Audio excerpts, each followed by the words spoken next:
what excites us at the American Geographical Society is the opportunity to bring this multi-year strategic dialogue about the vital trends that are going to shape our planet over the coming decades to the heartland of America.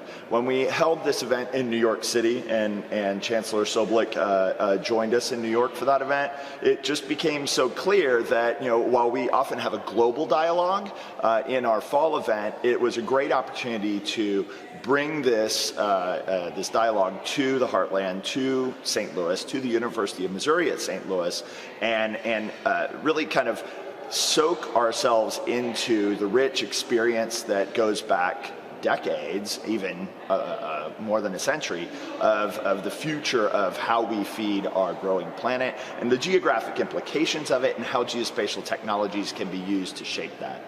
A lot of people don't know it unless you're from the geospatial industry, but St. Louis is actually the only city in America that has kind of decided that it will be the geospatial hub, not only in our nation, but the world. And, I think it's an aspirational goal. You had to start somewhere, and now they're many years into this. So you have a rich tapestry of institutions, academic institutions, governmental agencies, and corporate entities that have kind of bought into that vision and started building connections that are not just kind of technical connections or commercial connections, but like personal and professional connections that I think really have laid the foundation for making that vision come true.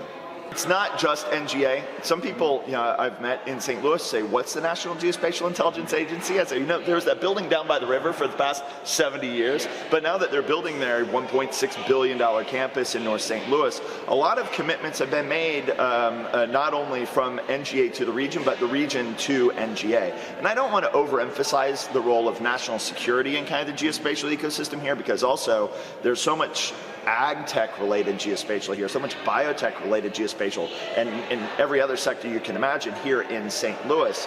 But NGA is such an outsized entity here, and it's a voracious consumer, that's probably not the right word, of talent. It wants, as an entity, it wants the most talented individuals who are committed to U.S. national security, but who have that background in geospatial, kind of a STEM background in geospatial.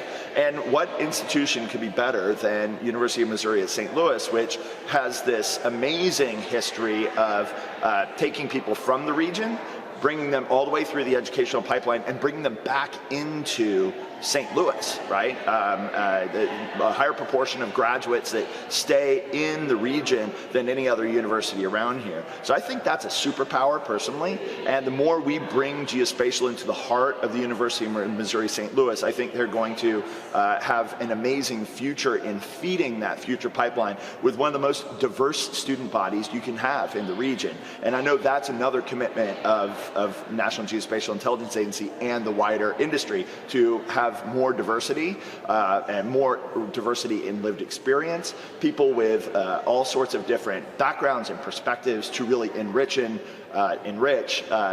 kind of the future of the geospatial industry.